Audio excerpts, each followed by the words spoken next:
Hello again, everybody. This is Mr. Everything, and I'm coming at you with another Wargaming in miniatures.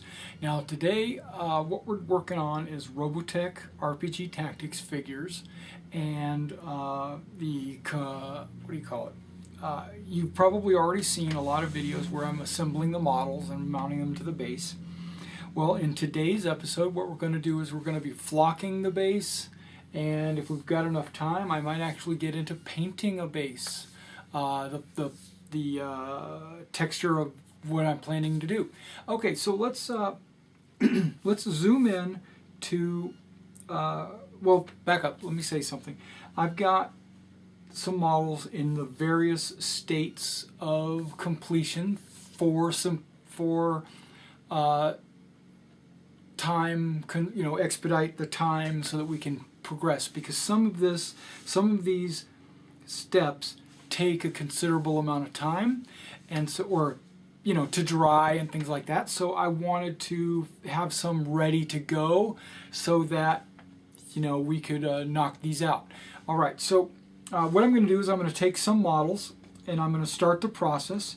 So what I'd like to do is zoom in so you can see exactly what I'm doing. All right, now the first thing I want you to kind of say is that I'm going to be using these figures to play the game, okay? And actually, I've got a game scheduled for like May 16th, and that's going to be held at our local game store, and hopefully they'll allow me to videotape that.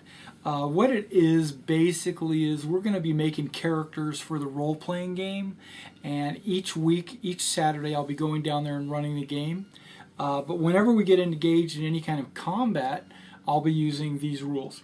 Now, before then, I should have some of these figures actually painted, and I'll be able to go over the rules with you guys. Okay, so the first thing I wanted to let you know is I will be using these to play with, and I have a common theme for the flock of the base. Mainly, it's going to be Rubble. That's the main theme for me. It is going to be Rubble. Now, I've considered putting larger chunks of buildings on the base to kind of give them like a bunch of texture on the base, but I've decided against that because I'm going to have all that on the table. I don't necessarily need that to be on my base. So what I'm doing is I'm using what do they call this? Not DreamPod 9, but oh shoot, I can't remember the manufacturer. It's 9 something, not DreamPod 9. Let's seal this up. Maybe I can look at the bottom. Hey, look at this. Of course, it doesn't say. Gale Force, I think is what it is. Gale Force 9. But, so I got this online at a railroading shop. It was selling the Gale Force 9. This is the medium basing grit. Okay, medium basing grit. I don't know if you can kind of even see through that because it's kind of dirty, but that's what I got in the box right there. Medium basing grit. They're probably about 2 millimeter chunks. Each little piece is probably about 2 millimeters. All right, so good deal with that. So I collect up a little box that's going to be able to contain any spills, like just like that. And that way, when I go to use this basing grit, and if I make any spills, it will go into the box. Okay, so I'm just going to set that off to the side. I probably shouldn't. I should probably put it in camera because the primary thing is this box. That's the whole thing. So let's put that off to the side, pushing it off to the side. I've got a ton of extras right here I could just put back into the into the tub if I was so inclined. But I'm not worried about all that. And you get yourself some PVA glue, Elmer's or whatever, white school glue. What I sometimes do is after I use about 75% of the glue, I will reconstitute it with water. What I do is bring it back up to 100% using water and then thoroughly shaking it and mixing it, because it will thin the glue out just a little bit, but you still, basically you'll get an extra 25% glue because the water doesn't hurt anything. Okay, so then you also will need some kind of toothpick applicator. I picked up a bag of these craft picks probably about 20 years ago, and I still haven't even gone through this bag. This thing probably came with 750 craft picks, and they're basically just large toothpicks with kind of like a flat end on one side and then more of a pointed end on the other side. Okay, so I've been using these for years and years. So just FYI, it was a good investment. I don't even know how much I paid, $2 or $3 or whatever it was. Okay, so we go to, because I'm not building anything with these craft picks, even though I have actually built fences and stuff with these. I'm probably about halfway through, so I probably have about 300 left at least. Okay, so what I do is I take the PVA glue and I put, I've already painted this black, primed it black, and I thought about this later as my fault. I did not need to prime this black yet. Because of what I'm going to be painting this brown gravel, or basing grit, I'm going to be painting that black. So I could have put that on the base before I primed the figure, and that way when I went to prime the figure I would have painted the base black too. But since I didn't, it'll stand out. It'll stand out better for this video. Okay, so we take some Elmer's, we kind of spread it around, and through experience you'll realize how much you need, which is not really that much, just all over. Then I take my applicator, which is the toothpick, basically, the craft pick, and then I spread the Elmer's all over the top side of the base, and I do not put any Elmer's around the edge of the base. I want to leave that barren so that I can paint it squadron colors or whatever. Now on the Robotech figures, you'll notice you've got this little lip tab on the back of the base, and you don't want to cover that, but you do want to have the gravel go right up to it. But the reason why it's there is so that you can number and name your models. Individual, squadron, flight, superhero designations. So you could say like Max Sterling is this one, or Rick Hunter is this one. Or they're just the first Veritech from Vermilion Squadron, or they're just the third Veritech in Brown Squadron, or whatever, Okay, so what this is winding up doing is covering up the little triangle stars that show you where the front arc of the model is. But guess what? We're smart enough to know where the front arc of the model is. We don't need those triangles telling us where they are. Okay, so I put the applicator down. The base is completely covered with Elmer's or white PVA. And then what I do is I take a good amount of grit and I sprinkle it on the base, allowing the excess to kind of just drop into the box. And when I say a good amount, I mean I am putting a mound. I am covering this probably up to his knees. Okay, maybe not that far, but at least his ankles are completely covered. Even though there was no Elmer's glue there, I'm still covering it 100%, and I don't necessarily want to spill any off of this, but you kind of get the idea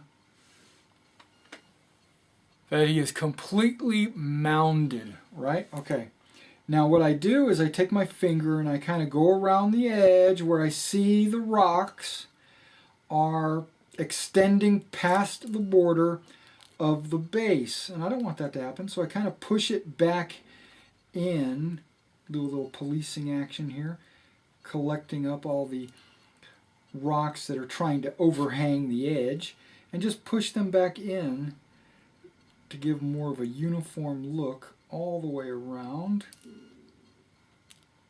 Some will fall off, and that is perfectly fine. Most of these are not going to stay stuck. Most of this rock is not even touching any Elmer's glue. It's just on there because I piled it on like a heaping. Okay, so now I put this down and I let it dry. And I just, however long Elmer's glue takes to dry. So now I'm going to do another one. And this one is a jumper, so most of his base is exposed, no feet or anything. So I'll just put a gob of Elmer's on here.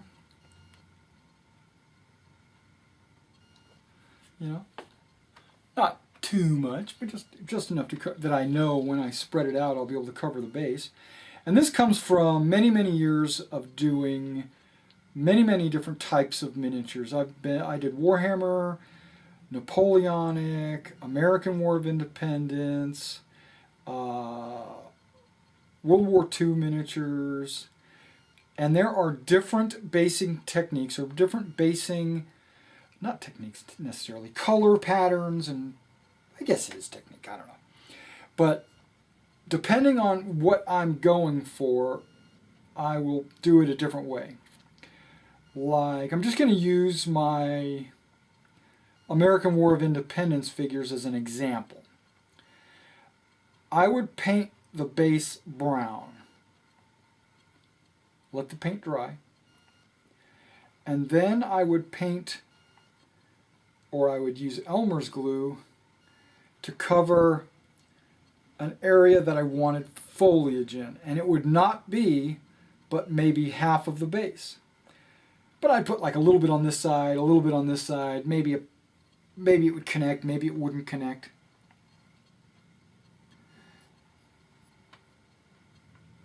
And then I would sprinkle like static grass on them, right? And the static grass is only going to stick to the Elmer's because the brown paint's already dry. And whatever doesn't stick, what shines through is the brown underneath. So think of that as dirt. The dirt under the grass is actually shining through the gaps. And any place that you did not sprinkle static grass is just dirt. Now a lot of times what I'll do is I will use gravel on very, very, very, very fine gravel. It just depends on the scale of the model and what you're trying to accomplish. But I will put gravel similar to this, a technique similar to this, but with micro fine. This is medium grit. I would use like a fine grit. And then once it dries, then I would go back over it in certain areas with Elmer's and sprinkle the static grass. So any place that the static grass is not will look like dirt. And then any place the static grass is, you could still see some of the dirt shining through because you're not going to get 100% coverage. So it is important to have a base or foundation under any kind of grass, and I usually go with brown because that's dirt. Okay, so we got this one heaped on, and then we set it off to the side. Okay, and then we let this dry. Okay, now for simplicity's sake, or for speeding up this process, I go back to these guys. These guys I already did, right? And guess what I did? I did them yesterday. So they are, or did I do them yesterday? Yes, I did them yesterday. So the Elmer's glue should be dry. So when you go like this, you don't have, and you can see it is not heaped. It's not a huge amount of gravel on there because I would take the model using my spill tray, I would turn it over and I would tap it gently on the bottom of the base with my finger usually, just to get any excess rock to fall off, right? I'm trying to get it to fall off. And luckily a lot of it did. Okay? And so then I did the same with this one. You get the idea. Blabamo, right? Okay. This could be a primed model or not a primed model, it doesn't matter. And then I would take my Krylon Color Master Cover Max Paint and Primer, very important word, flat black. And now you make sure that this is the Krylon that has fusion technology, wherever it is. I think they've stopped using anything that doesn't have fusion. I think all their paint has fusion nowadays. But I make sure it, I'll look through the ingredients or whatever to make sure it has the fusion technology, because fusion from Krylon adheres, through my experience, adheres to plastic models like a champ. And when you go into painter models, you can paint on this and you won't have any problems. And then when, if you were to have like a soft plastic or whatever, the fusion adheres to that, like 1/72nd scale models or whatever. If you have soft plastic, they'll adhere to that. Hard plastic adheres to that. And it resists any kind of chipping of any of your paint. Because if you spend hours painting a model, the worst thing you want is to drop it on the floor and then see all your paint fly off. Plus, it helps the model stay together and it fills gaps. Okay. Okay, so how long does your Elmer's glue take to dry? Probably an hour or two at the average, you know. I like to just let flock sit on the model overnight, and I don't work on it until the very next day. So imagine that I have these, right, and they are done from the previous day, and then I take my Krylon and I thoroughly coat, well, you know, your spray paint, your gravel, because you want it to be as black as everything else on this model. And what happens? Well, let me pry this up. You get a model like this Tomahawk that's got its gravel on the base, right? And it's already painted. And you can still see the outer edges of the base. Important to me anyway. You know, you can't see any triangles or anything. That's no problem. So that's when you take this, and it is a model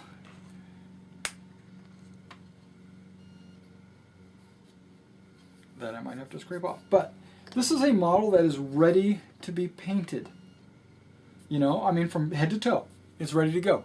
So I'm going to paint the base just so you get an idea of how the flock is going to turn out. I'm not painting the figure. That's something that's going to be tomorrow.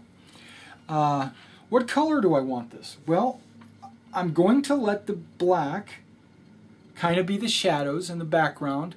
It's going to be in all the crevices. So we're only going to be dry brushing a gray. You know, now I have to kind of try to figure out which gray I really like. And sometimes I will go with an extremely dark gray. But in this case, I am not going to do like a basalt gray might work. And I love to use model color too from Vallejo. But I also am not adverse to using folk art or apple barrel. But folk art's my favorite when it comes to the budget paints. Okay, slate gray. I think that's the one I'm going to use. This is Americana. I'm going to shake this up because that color hasn't been used in a few days. Weeks maybe even. And then, I know I'm reaching across the camera and everything. I have some water in a squirt bottle, and what I do with that is that's how I'm going to mix my slate gray. I'm going to add water to it. I'm not just going to go slate gray straight, you know. I never use any paint straight out of the bottle. I always thin it to my desired consistencies. Yeah, there's the charcoal gray. I don't think I'm going to use that. That's just too freaking dark. Okay, so then I bring out my paint brushes.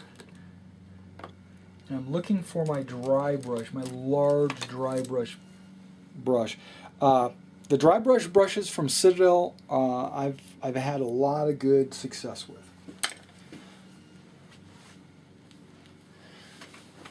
All right, for this next step, you're going to need a paper towel, and I use that to assist me with my dry brushing technique, and I'll explain that in a minute.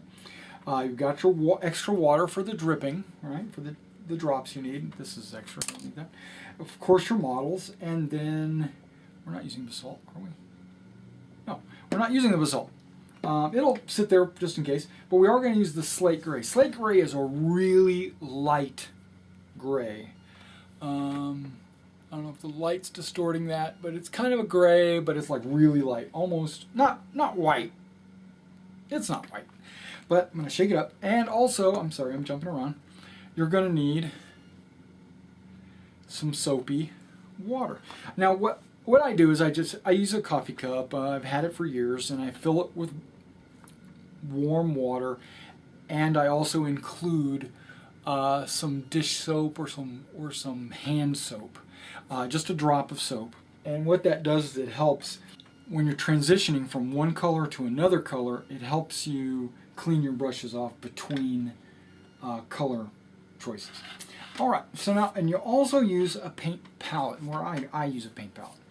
And I put the paint directly on the paint palette. I know there's guys that cover it in aluminum foil, and then they put the little paints inside the aluminum foil, and then all they have to do is just crumple up the aluminum foil and throw it away, and you'll never get your palettes dirty. So that's a technique that I'm going to show in probably tomorrow's video. But today we're just doing straight on the palette, straight on the model. Here we go. So now, this has been shook up a little bit.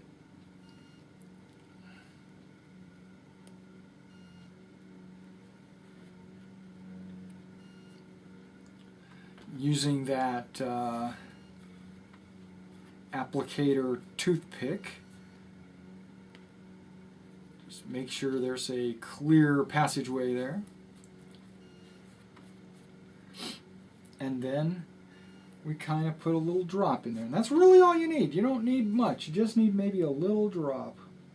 And I don't know if you can see this, but one drop. Is that going to cover those two models? Maybe not. Let's go with 2 drops. If not, I can always add another drop. See, that's not going to be a problem. 2 drops. That's it. Very little. Now, I find that my paint mixtures from Americana's got a thin paint. It just comes from experience that you don't want to put too much water because it's already going to be a thin paint. So what I do is I put equal 1-to-1 drops from my dropper. So here goes 2 drops. And then I use my applicator to make sure that the paint and water are thoroughly mixed. Do about 20 or 30 or 50 spins of the stuff. Yep, it's thin.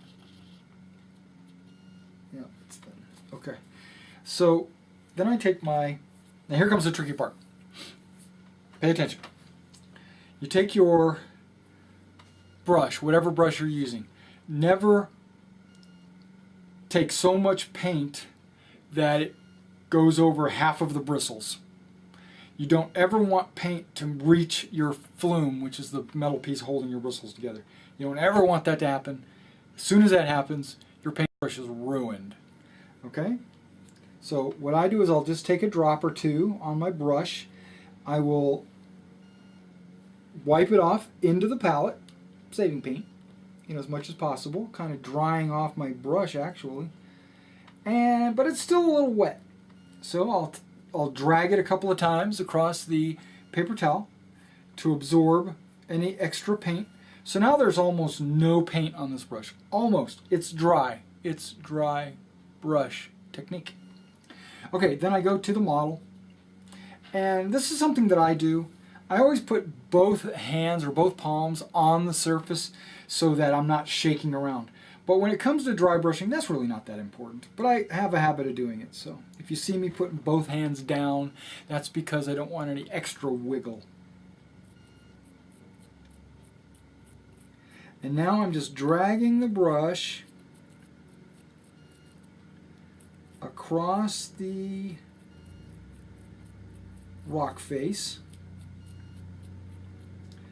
And I do have to be aware that I've got to go in multiple directions, or I'll get, what do you call it, a very focused type of coverage. Now, taking a look at the gravel, that's it so far, right? Okay, let's keep going. Another dip into the paint, wiping most of it off into the palette itself, if I can. Dragging it on the paper towel until it's very little paint on the brush. Very little. The least, the better. And then you drag. You don't brush and you don't push. You pull. You pull your paintbrush. So you pull the paintbrush.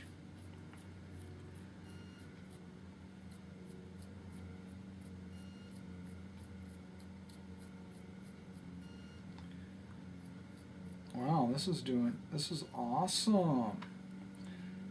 I'm liking the way it's turning out. I was skeptical.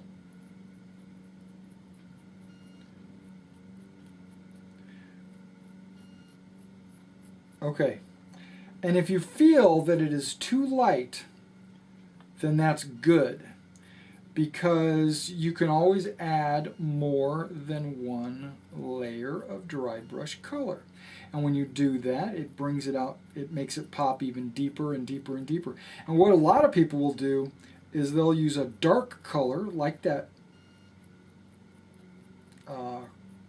charcoal gray to start it off, and then they'll finish it with just highlighting the tips of the rocks with the lighter gray, but that's not what I wanted to do. Okay, that was one pass, and I don't know if my lighting is messing everything up, but that is one pass on my gravel base. Okay, so now I'm going to do a second pass. Just because, no, I'm not going to do a second pass. I'm going to do the second model first, and then I'll do the second pass. Okay? And I'm doing it multiple times so you can kind of get it from every different angle. Alright, with a little zoom in action, you can kind of see what I'm doing here. Hopefully.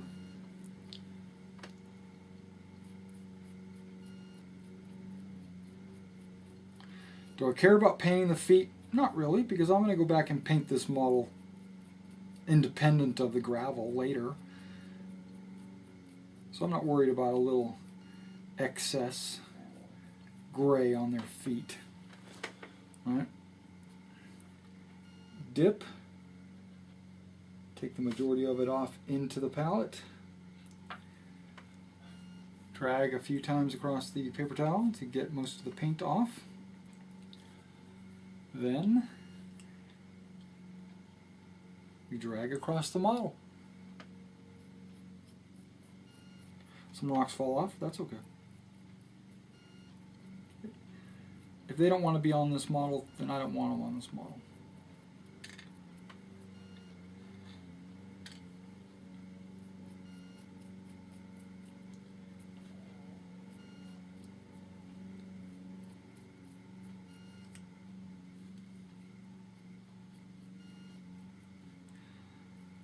Sometimes you got to go in and do a little bit of an individual love on some individual rocks, just because they want to be difficult. Okay. Oh, that whole front side there is kind of like not done, right? I don't know if you can see it. That whole front side there is not done, so.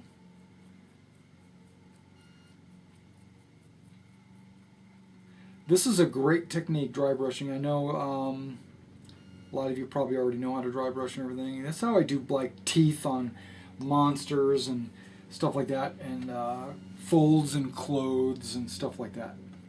Okay, so both of these have basically been done with the first pass. So I'm going to hit some water on my brush. I tend to do that every couple of models. I don't know if it's really beneficial. And then I take all the water off, or try to, because I don't want that water interfering with what I'm going to paint. Okay, second layer, because I don't think that that pops enough like Rubble. So what I'm going to do is do what I do, palette, wipe it off in the palette, drag it across the paper towel, you know, and then drag it across the model. Yep, second layer is definitely coming up. And I'm just going to kind of let you see the difference between one layer and two layers. Can you see that? You can see the difference right here? This is the second layer. This is the primary layer. Primary layer looked just fine. Nothing wrong with it. It's just not light enough for me. I just want it to be extra, you know, extra poppage.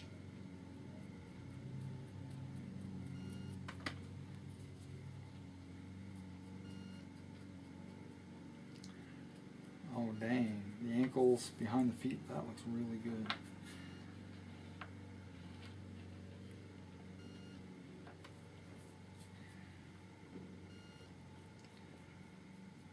So just to kind of recap the technique, right? Elmer's glue. Cake on the stones, or whatever you're using. Cake it, man. Let it mound up. You know, it's okay if it's super thick. Once the Elmer's dries, it's going to dry clear. And what is stuck to the Elmer's is going to stay stuck. And then shake off all the excess. Then prime it again. Or you can even brush paint it if you want. That's no problem. A lot of people like to brush paint, but I prefer to spray paint, especially with the Krylon, because I feel that I get a lot of good coverage that way. And then once the paint has dried, then you go at it with your dry brushing. And that's what I'm doing now. And hopefully this video isn't too long. There's not much to edit out because I want you to see all of this.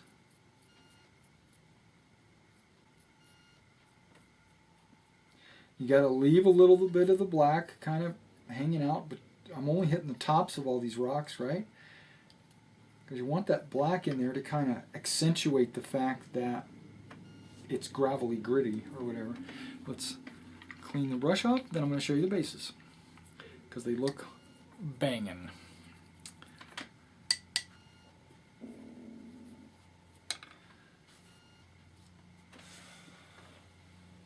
Oh no, better yet, I'm just going to set them off to the side here. I'm going to zoom in and let you kind of take a look at them. Alright, let's see if we can zoom into that and you can kind of see what's going on. You've got a model that has not been flocked. You got a model that's been flocked. Then you got the model where the flock's been painted black, right? And then here you have the flock having been dry brushed, and that's what you get. Let's see if we can back this out. What do you think? Tell me what you think in the comments. I really appreciate your feedback, and I have a lot of models that I need to do this. And I'm going to do this both with the Zentradi and the UEDF. This super simple technique to cover the bases. What I might change is the extra, I don't know if I can even show you that. I don't know if it'll even focus this close. But the little extra edge around the model right there might be a different color based on subtle differences, just to make the units stand out between each other.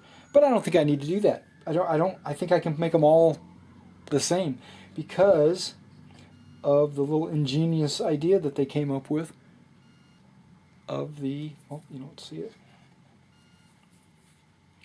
of little tab. All right, so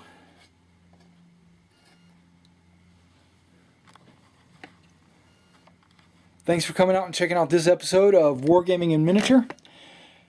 How to use grit to make it look like rubble. And I'm going to start actually physically painting the models tomorrow. And hopefully I'll be able to videotape that too for you, okay? See you then.